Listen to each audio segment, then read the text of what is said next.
Ezequiel 9. Ezequiel 9.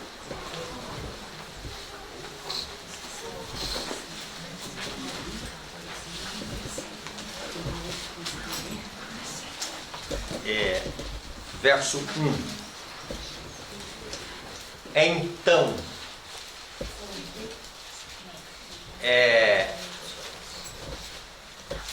esta palavra então, ela quer dizer que está seguindo uma linha de raciocínio que foi exposta no capítulo anterior. Então, quer dizer, o profeta está concluindo uma linha de raciocínio. Ouvi que gritava em alta voz dizendo: chegai-vos, vós executores da cidade, cada um com a sua arma destruidora na mão. Eis que vinha 6 homens a caminho da porta superior que olha para o norte. Então o profeta, ele está vendo a chegada de 6 homens. E esses 6 homens, eles estão a caminho da porta superior. E cada um tem uma arma destruidora em sua mão. E entre eles, certo homem vestido de linho, com um estojo de escrevedor à cintura. Entraram e se puseram junto ao altar de bronze.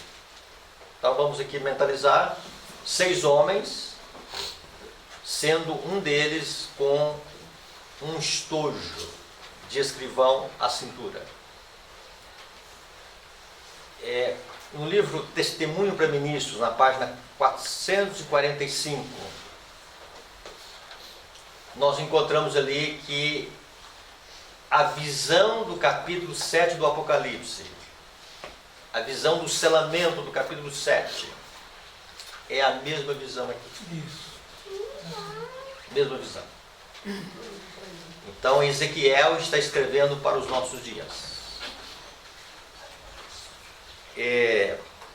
Este homem que está aqui descrito como um homem vestido de linho, é descrito também que ele tem um estojo de escrivão. Então vamos mentalizar aqui numa época bem antiga, né? Um vidro de tinta, vamos imaginar uma pena em que ele pudesse escrever. É interessante que diz que aqui ele vem do norte. No Apocalipse diz que o anjo vem da nascente do sol. Ele aparece desse lado. Aqui em Ezequiel ele diz que ele vem do norte. Aí vamos agora voltar, que nós começamos ontem, né? O reino do norte e o reino do sul. O norte sempre é visto na palavra de Deus como o lugar da morada de Deus.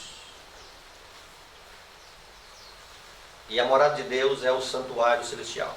Amém. Então vamos mentalizar sempre isso, né? No céu, nesse universo aí, tem um lugar que Paulo chama o terceiro céu, que tem uma cidade já construída, chamada Nova Jerusalém.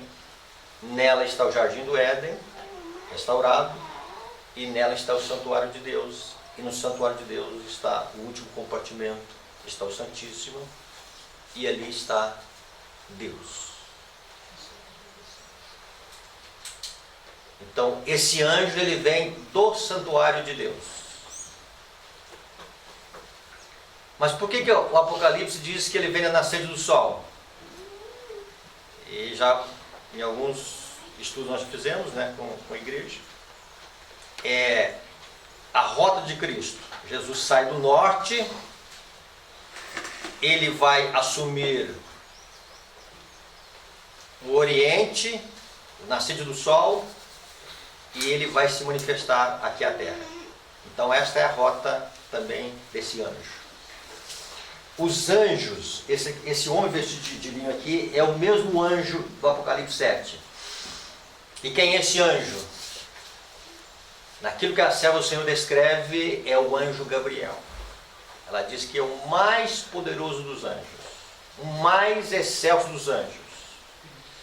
Gabriel sempre é visto como os grandes eventos, é aquele que lidera, é aquele que age, é aquele que sai do trono de Deus. E se você fizer um estudo ainda no livro Primeiros Escritos, você vai ver que ali é uma visão do selamento e de um anjo que está mais próximo do trono de Deus, e do trono de Deus esse anjo dá ordem aos 4 anjos para que eles segurem os ventos até que os servos de Deus sejam selados em sua fronte. Então sempre os anjos de Deus, eles trabalham nessa sintonia, né? Do trono de Deus eles saem para cumprirem ordens, e assim que as ordens são cumpridas, eles regressam ao trono de Deus. E no caso de Gabriel, ele está coordenando ali anjos. Então, o anjo responsável pelo selamento. Mas vamos avançar. Diz que no verso 3: a glória do Deus de Israel se levantou do querubim sobre o qual estava, indo até a entrada da casa, e o Senhor clamou ao homem vestido de linho que tinha o estojo de escrevedor à cintura. É interessante que no livro dos Meus Escritos é descrito a missão desse anjo.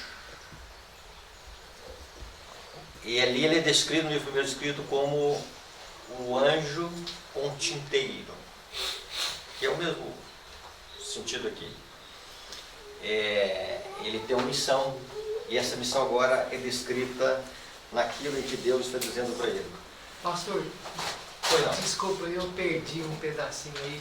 Por que o anjo, desculpa atrapalhar, mas por que de Ezequiel 9 o anjo vem do norte e em Apocalipse 7 vem do leste? Então, vamos lá. Do norte é do trono de Deus. Trono de Deus. Do oriente, do oeste, é a rota. Ah, entendi. Tá. Então veja bem, na meditação Maranata do ano 77 diz que Cristo ele sairá do Santíssimo e ele assume o Oriente, né? Certo. E aí nós encontramos que de início nós vamos ver uma nuvem negra por causa da distância, mas é uma nuvem brilhante, é uma nuvem de anjos, né? E essa vai ser o sinal da vinda do Filho do Homem. E aí os 144 mil, né, vão olhar para essa mancha escura pela distância, né? Certo. No Oriente. Lá está Jesus, né? Lá é a vinda de Jesus. É Ele. E aí ela diz que essa nuvem demorou alguns dias até chegar aqui, tá? Alguns dias.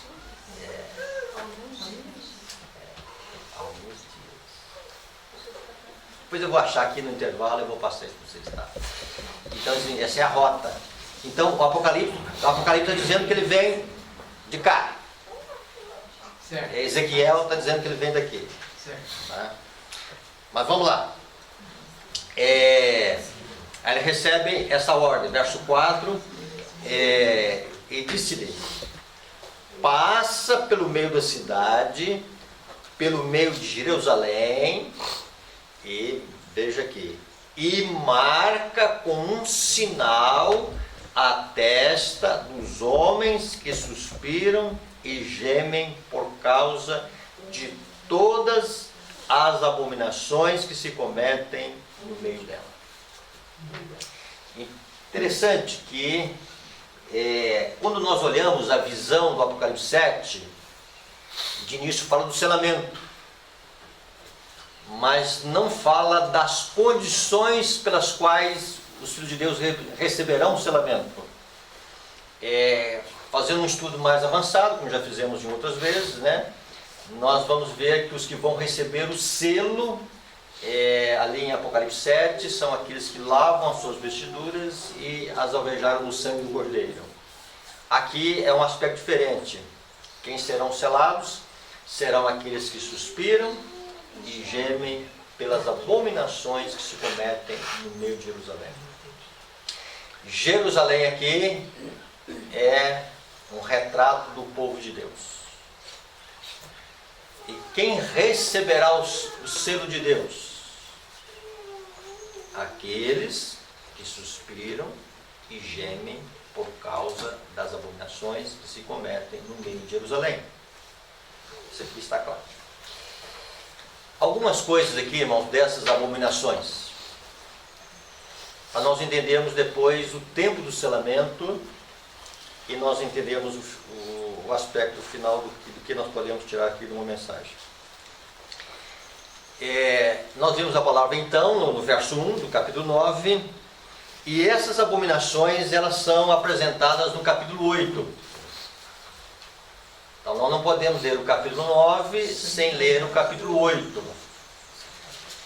No capítulo 8, diz aqui que no verso 2, olhei e eis uma figura como de fogo, desde os seus lombos e daí para baixo era fogo, e dos seus lombos para cima, como de resplendor de um metal brilhante. Estendeu ela dali uma semelhança de mão e me tomou pelos cachos da cabeça.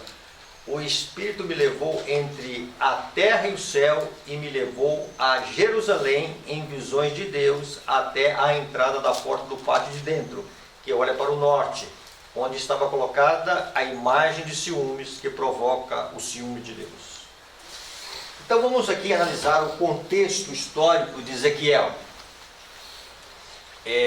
O povo de Deus sofria invasões, sofreu invasão, Nabucodonosor.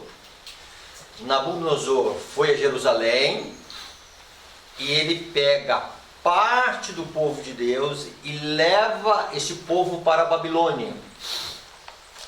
Então Nabucodonosor vai a Jerusalém, pega parte do povo de Deus e leva esse povo de Deus para a Babilônia.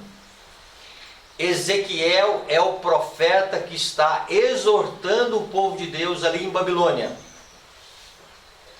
Para aqueles que ficaram em Jerusalém, quem é o profeta que vai exortar o povo em Jerusalém? Jeremias. Então, nós temos dois profetas contemporâneos. Tá? Em Jerusalém, parte do povo, Jeremias dá as orientações. Em Babilônia, Ezequiel é o profeta. Agora o que o Espírito Santo faz? Em visão, leva o profeta a Jerusalém. Interessante que aqui no capítulo 8, aqui, esse ser que é apresentado aqui, algumas características desse ser que toma a Ezequiel pelos cachos, de cabelos aqui, e é o Espírito Santo, não é assim? O texto diz? Isso. Então veja bem, não sei como é que aqueles que negam a pessoa do Espírito Santo conseguem explicar esse texto aqui, Tá? O texto é muito claro, O Espírito do Senhor me levou. Tá?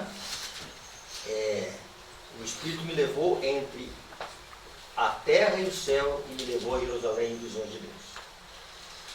E aí, quando o Espírito Santo leva o profeta em visão, ele vai ver as abominações que estão em Jerusalém. Então no capítulo 9 é dito para que ele possa marcar com sinal a testa daqueles que suspiram e gemem por causa das abominações que se cometem no meio de Jerusalém. Agora, o que está acontecendo aqui? Tá? Essas abominações foram explicadas no capítulo 8. E o profeta, ele consegue ver as abominações. É interessante que essas abominações, elas são crescentes.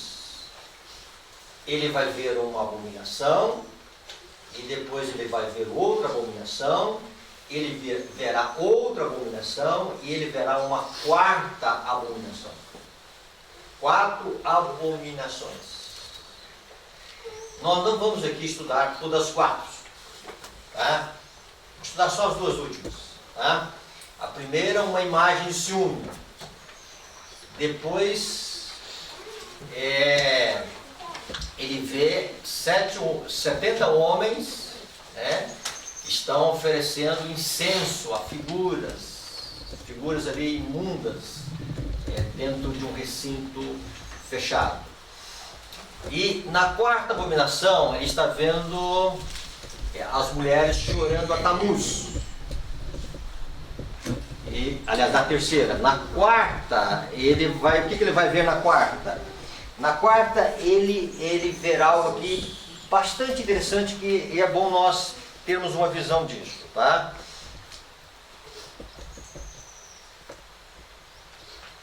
Verso 16. Levou-me para o átrio de dentro da casa do Senhor, e eis que estavam à entrada do santuário do Senhor, entre o pórtico e o altar.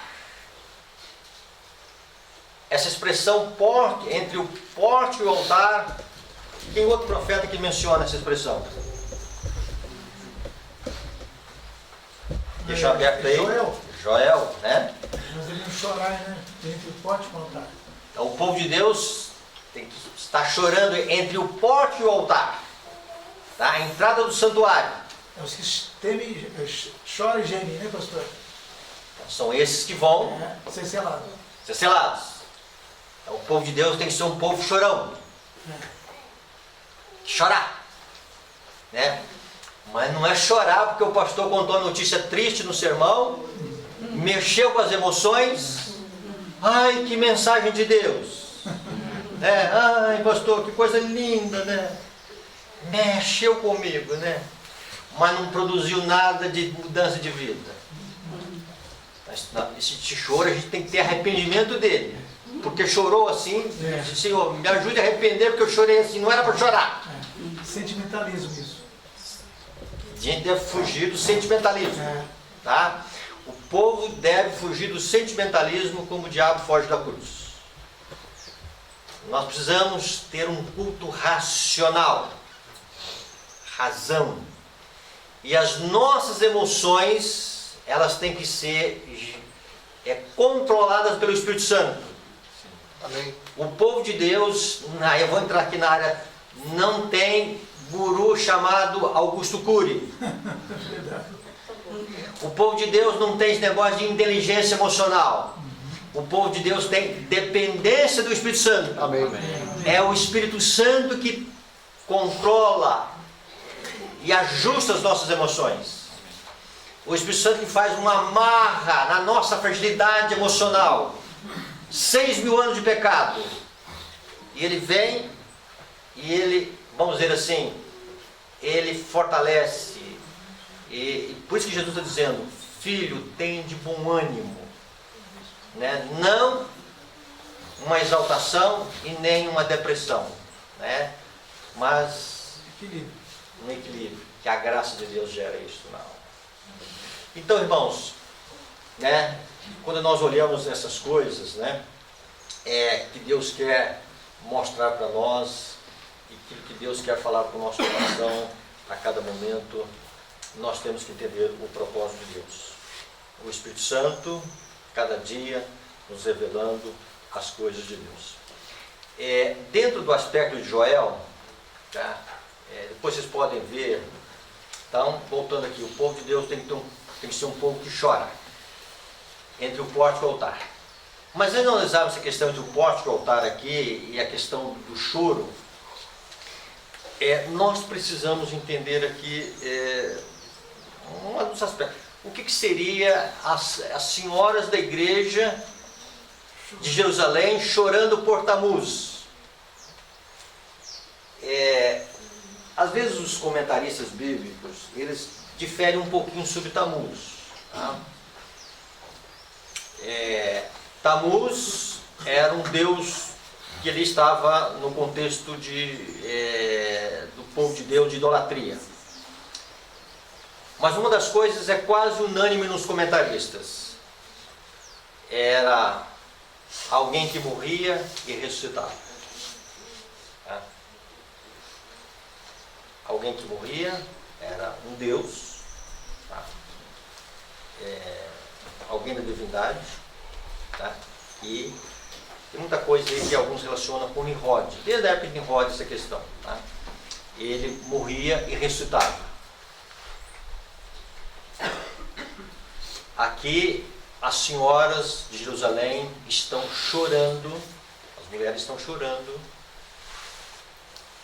e esse choro aqui dá a entender que seja uma veneração aos mortos.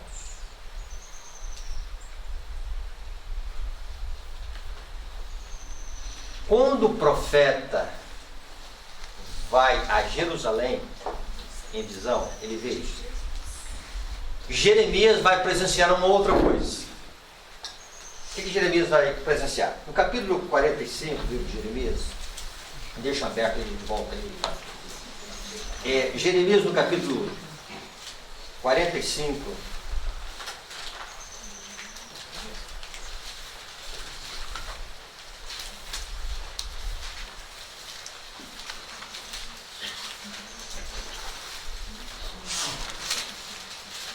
no verso 44, o verso 16. Quanto à palavra que nos anunciaste em nome do Senhor, não te obedeceremos a ti. Então, Jeremias está exortando, está profetizando. E o povo dizendo isso.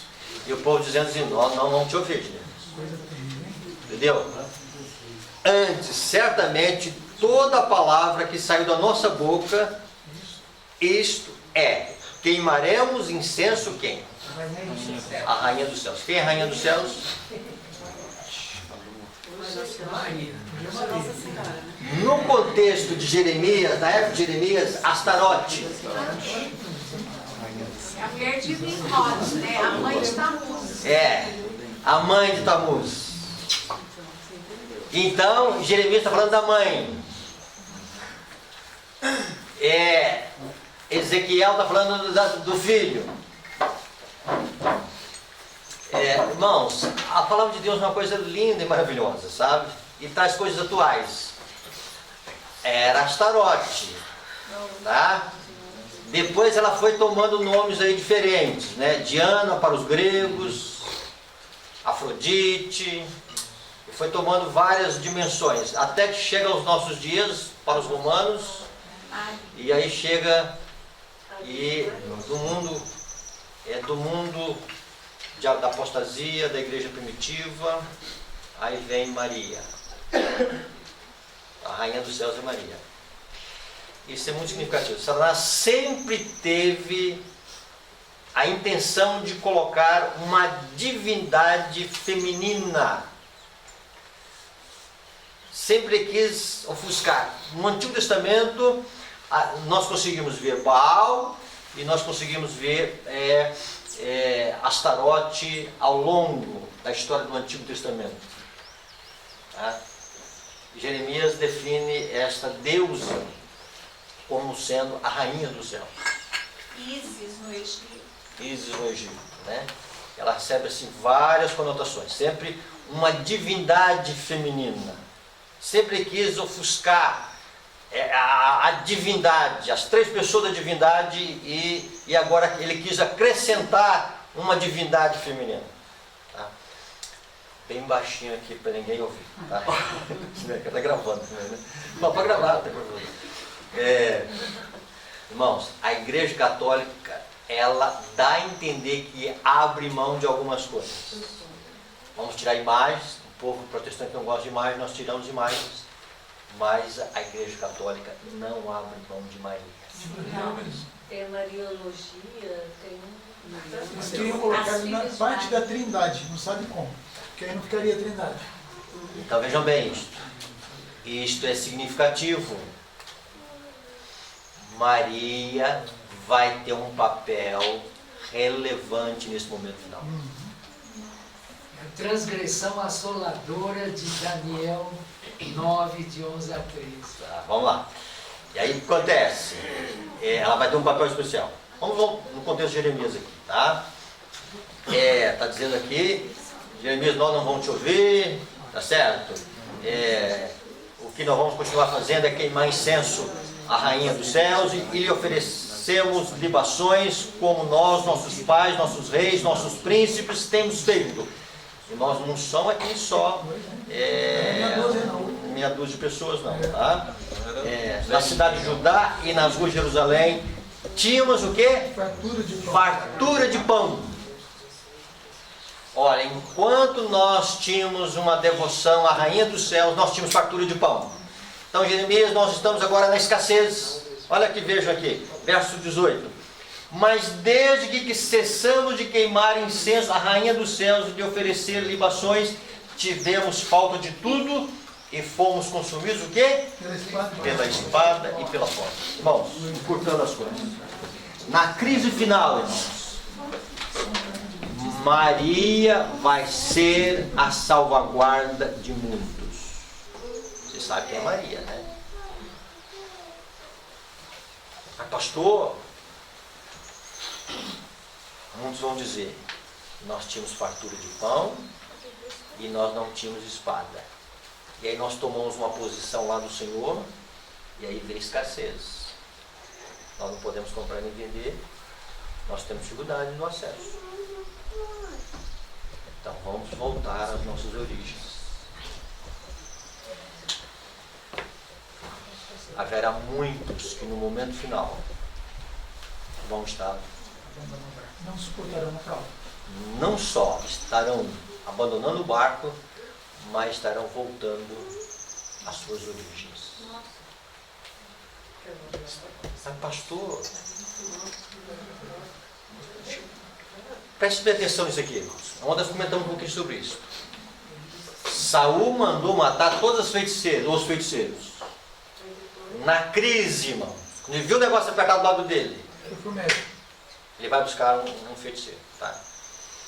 Então, se hoje a nossa tendência humana é buscar alguma coisa a mais do que o normal,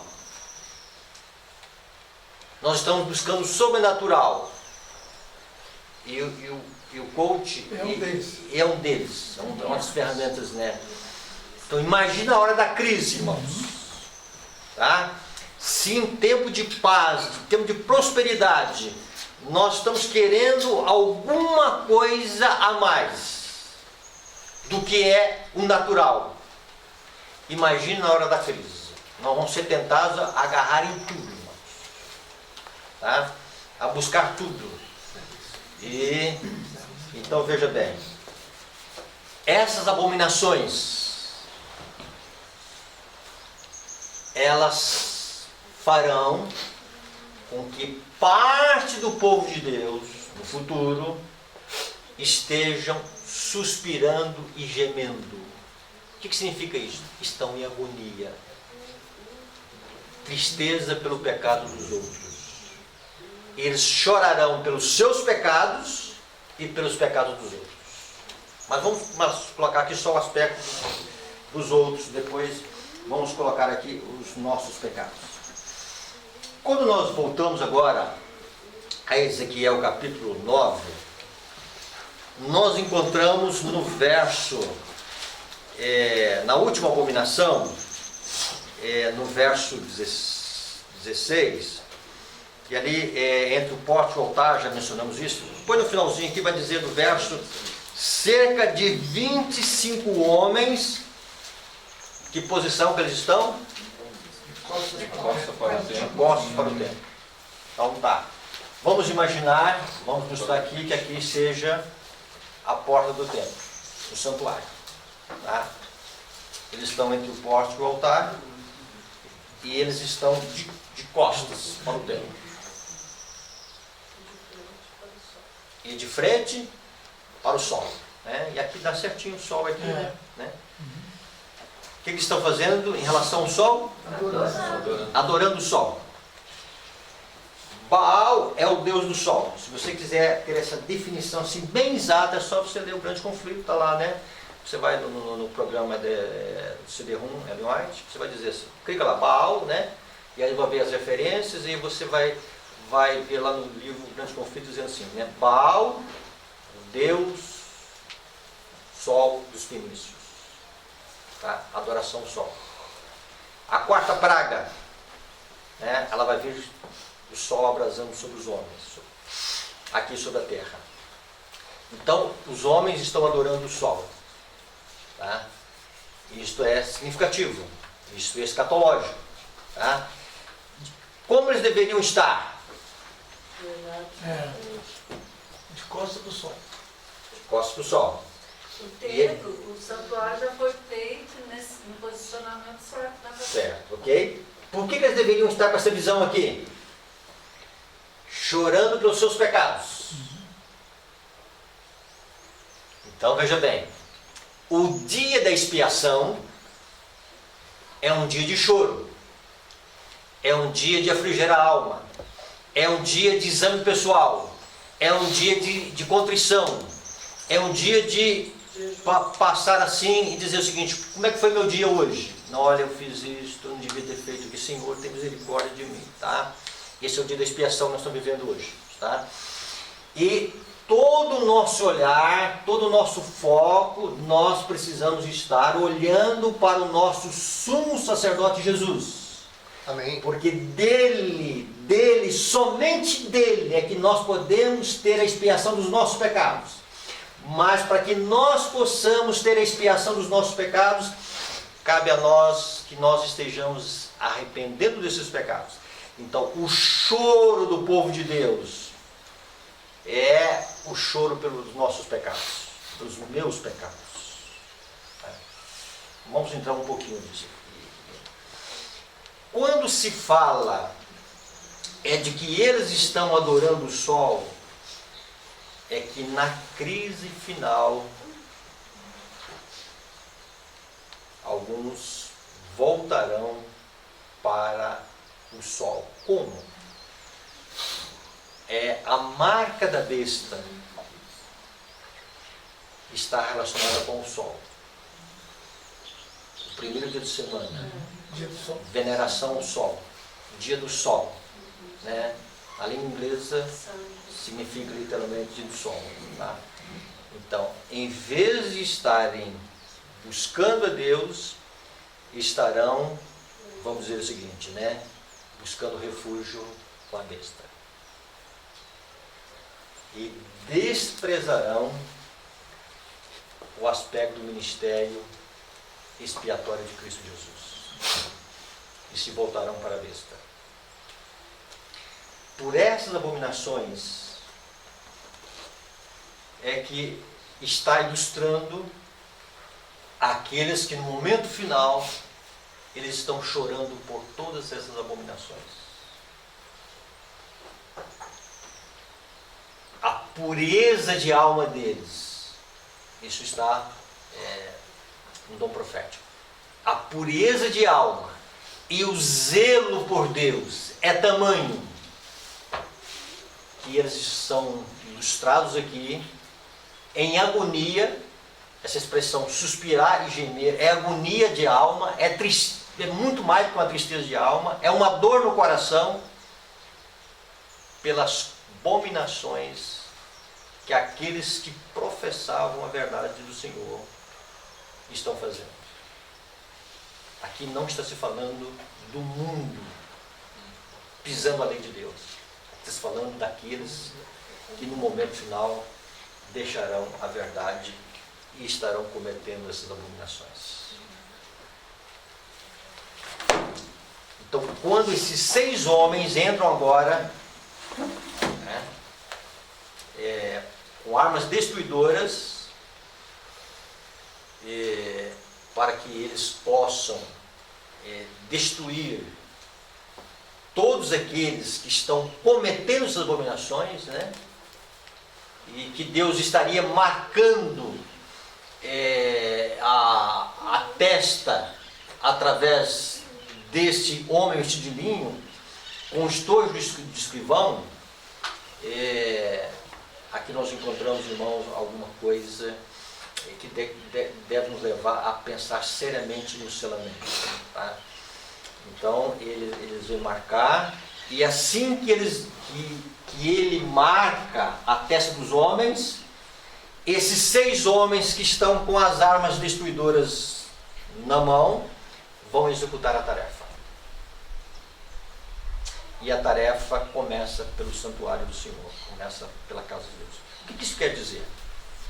Que as pragas finais que vão cair sobre o mundo de Deus, e naqueles que não têm a proteção de Deus, aqueles que não têm o selo de Deus, eles sofrerão as catástrofes dos ventos destruidores de Satanás, e eles terão desabrigados também nas 7 últimas pragas.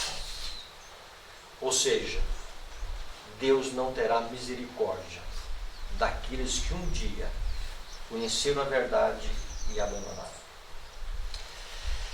O selamento é a última coisa esse selamento aqui é a última coisa que acontece. O livro primeiro escrito diz que assim que esse anjo chega ao santuário,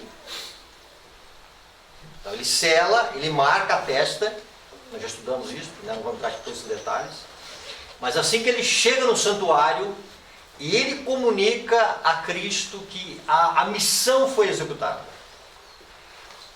Todos estão selados, todos estão marcados na testa. E nesse momento, então, é que fecha a porta da graça. Então, Ezequiel está vendo também, né, a última coisa que acontece aqui na terra, antes desse anjo subir e chegar até o santuário de Deus e dizer que a missão foi executada. Qual que é a missão que foi executada? O selamento. E assim que o selamento ocorre, e ele chega até o céu, então fecha-se a porta da graça. E começa então agora a execução. Ou seja, agora começa o quê? Os ventos soltos aqui na terra, e a Covid vai ser fichinha, tá? As pragas vão começar a cair. Então, em suma, o povo de Deus não terá proteção. Ontem nós começamos a ler aqui e aquele texto, né, e sobre os anciãos aqui de Ezequiel 9, e diz que os anciãos são aqueles que colocaram do ponto de vista que não mais precisamos do poder de Deus e as manifestações como acontecia no passado na igreja de Deus. Os tempos mudaram. É isso que nós paramos. Esse é o termo que ela usa. Os tempos mudaram. Nós temos um tempo diferente, pastor, né? Nós estamos num tempo agora que a gente não precisa muito buscar o Espírito Santo. Nós estamos vivendo agora num tempo diferente, né? Nova ordem. Nós estamos agora num contexto diferente, tá? E aí nós estamos vendo aqui algumas coisas da igreja emergente, né? Então é o seguinte, sorrateiramente Satanás ele está diluindo, tentando diluir, né, os conceitos que Deus deixou para nós, né? Eu sempre ilustro isso como um suco de laranja. Você pega um suco de laranja integral, laranja pura ali, e você espreme. Aí depois você diz assim, não, acho que eu quero aumentar esse suco. Aí você coloca um pouquinho de água. Aí você coloca um pouquinho de água. Você vai diluindo. Aí você faz 2 jarras depois, né? De uma jarra você faz 2. Você não pode dizer que não é suco de laranja. Tá? Mas também que é integral, não. Você não pode dizer que é mais. Né? A coisa vai sendo assim, irmãos, né? É uma pitadinha aqui, né? Nós temos mineiro que fala assim, uma pitadinha ali, né? É um pouquinho aqui, um pouquinho ali, né? E as coisas vão entrando. Elas vão entrando, sabe? Elas vão entrando assim sorrateiramente, né? E eu me lembro assim, não sendo saudosista, né? Mas muito tempo na igreja, algumas coisas que no passado a igreja não aceitava, hoje a igreja aceita. Tá? A igreja não aceitava, né? A igreja aparecia alguém com ideologia lá, a igreja abominava. Ele não tinha espaço. Entendeu? Hoje nós ficamos calados, aí eles ficam tranquilos. Hoje não, deixa ele lá, né? Tá. Estão entendendo? Só para a gente entender isso aqui, tá? Então, dentro disso aqui, irmãos, mas vamos tirar aqui agora uma lição para nós aqui, tá? Quando nós olhamos o Antigo Testamento, sempre vai apresentar o choro. Tá? Nós encontramos isso em Joel, nós encontramos isto em Zacarias. E em Zacarias que a gente quer tirar uma lição aqui, para a gente contextualizar aqui com o capítulo 9, tá? Para a gente entender essa agonia aqui. Tá? Por que eles estão com essa agonia, com esse suspiro e gemido aqui? No livro de Zacarias, no capítulo 12, Zacarias no capítulo 12,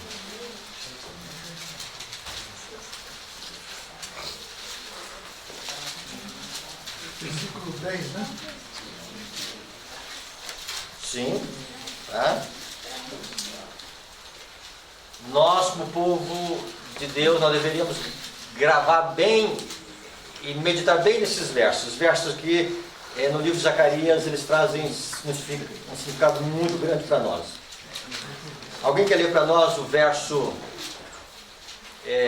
no verso 10? Capítulo 12. E sobre a casa de Davi e sobre os habitantes de Jerusalém derramarei o espírito da graça e de súplicas. Olharão para aquele a quem transpassaram, planteá-lo-ão como quem planteia por um unigênito, e chorarão por ele como se chorar amargamente pelo primogênito. Então, uma das promessas de Deus, que Deus vai derramar o seu espírito de graça e de súplicas. Irmãos, a igreja primitiva passou 10 dias em oração. No livro Testemunho para Ministros, a serva do Senhor vai dizer que se foi necessário 10 dias para que eles recebessem a plenitude do Espírito Santo, nós precisamos de um grau mais elevado de preparo. Eu acredito que não ter mais do que 10 dias de oração. E a gente pergunta, mas como que os homens passaram 10 dias orando de uma forma perseverante, de uma forma unânime, né? Eu não consigo ver assim que foi uma oração rotineira, casual. Mas foi perseverante. Tá? Então no livro de Atos diz que foram perseverantes e unânimes.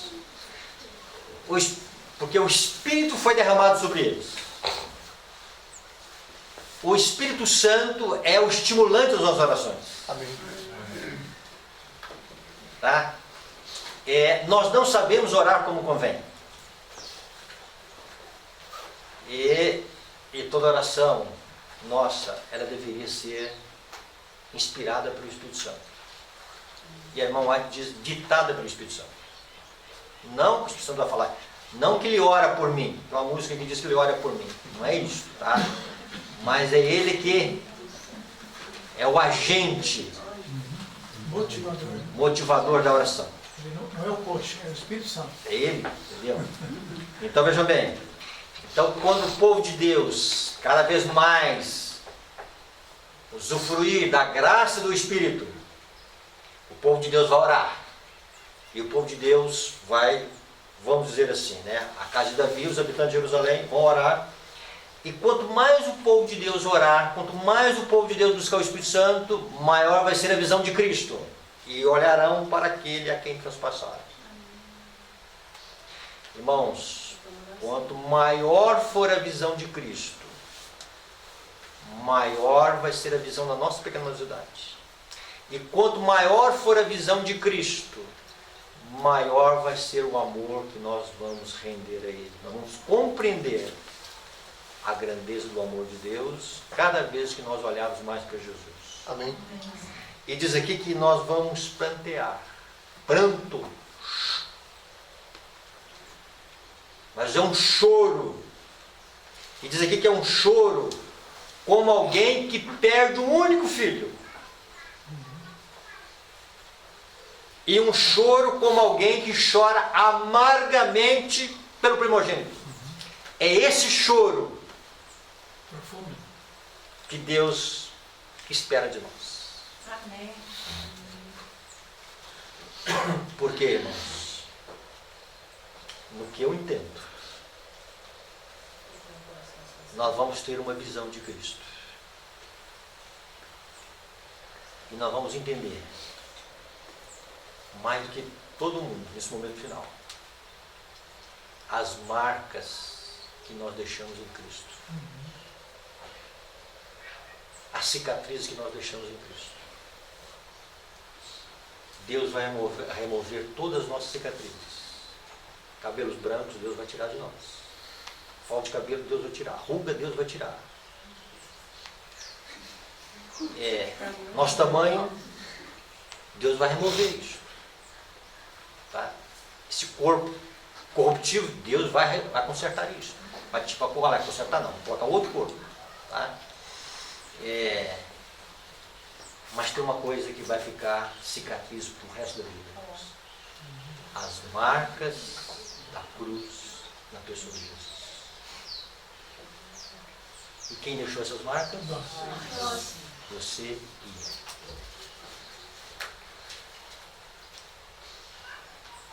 Estão entendendo? Porque tem um grupo no final que vai estar chorando e suspirando, gemendo por causa do pecado, não porque eles choraram pelos seus pecados. E agora eles conseguem ver esses pecados nos outros. E eles estão lá suspirando e gemendo. Não estão condenando, mas estão vendo que o nome de Deus é desonrado. Eles choraram entre o pórtico e o altar. Naquele dia, olha o verso 11, será grande o pranto em Jerusalém, um choro no povo de Deus, irmãos, naqueles que estão lá entre o pórtico e o altar chorando, né? Como o pranto de Haddad, Rimon, no vale de Megido. A terra planteará cada família à parte, a família da casa de Davi à parte, e as suas mulheres à parte, a família da casa de Natã à parte, e as suas mulheres à parte, e a família da casa de Levi à parte, e as suas mulheres à parte, a família dos semeitas à parte, e as suas mulheres à parte. Todas as mais famílias, cada família à parte, e as suas mulheres à parte. Então, irmãos, choro em Israel. Aí vem o capítulo 13. Naquele dia haverá uma fonte aberta para a casa de Davi, para os habitantes de Jerusalém, para remover o pecado e a impureza. Isso consegue agora entender porque esses homens estão chorando lá? Eles choraram pelos seus pecados, pelo seu declínio espiritual. Agora choram também pelos pecados que se cometem em Jerusalém. Muitos em Jerusalém vão voltar ao Senhor no momento final. Outros não, continuarão na sua persistência do mal. E aqui fica, irmãos, a grande lição para nós chegarmos mais perto de Jesus. E quanto mais próximo nós chegarmos perto de Jesus, mais nós vamos ter o conhecimento do pecado como uma coisa excessivamente maligna. Por quê? Os meus pecados ferem a Cristo. Por isso que o pecado é algo terrível aos olhos de Deus. Machucam a Cristo. Ainda machuca.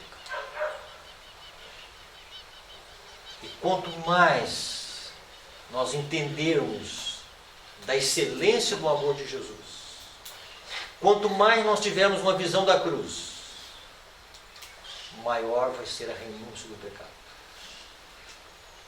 E maior vai ser o pranto, o choro. Que não vão chorar, como se chora pela perda de um unigênito ou a perda de um primogênito.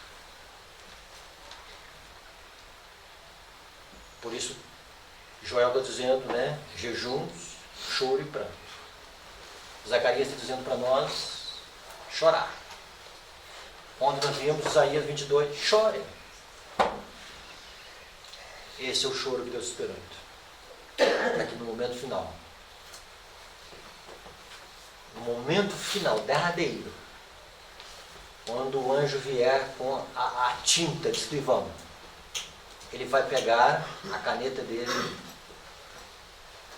e vai marcar a testa, para que o povo de Deus entre no templo de angústia marcados na testa, para que as armas destruidoras, para que os ventos destruidores, para que as pragas destruidoras não assolem o povo de Deus.